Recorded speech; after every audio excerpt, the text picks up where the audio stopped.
Alright, so this is the last one, number 17, and it wants us to convert 2 pi from polar to rectangular coordinates. So let's go ahead and start. For me personally, I like to do polar to rectangular because I think it's a little easier or less steps than rectangular to polar. But let's go ahead and start. So if I want rectangular coordinates, I'm going to need an x and I'm going to need a y.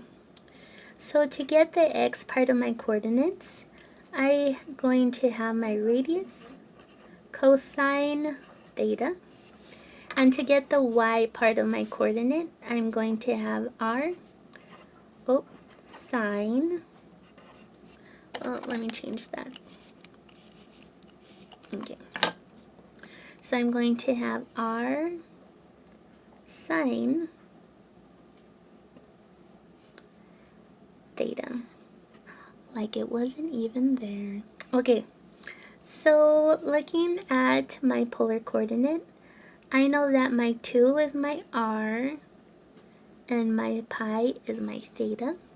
So I'm just going to substitute those into each of these formulas. So my x is going to be my r, which is 2, and my cosine of theta, which is pi. And my y will be r, which is 2, and sine of theta, which it would be sine of pi, which I'm going to change. Okay.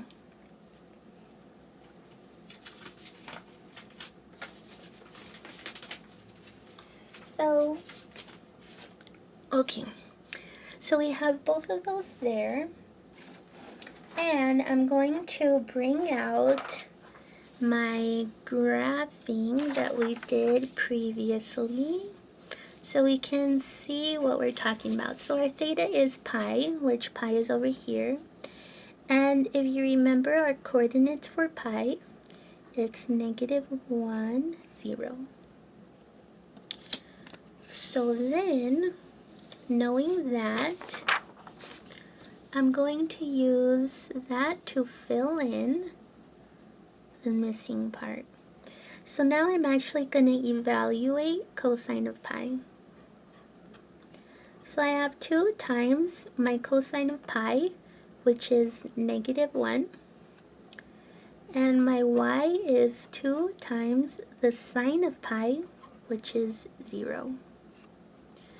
So if I multiply that out, I'm going to get x equals -2 and y equals 0.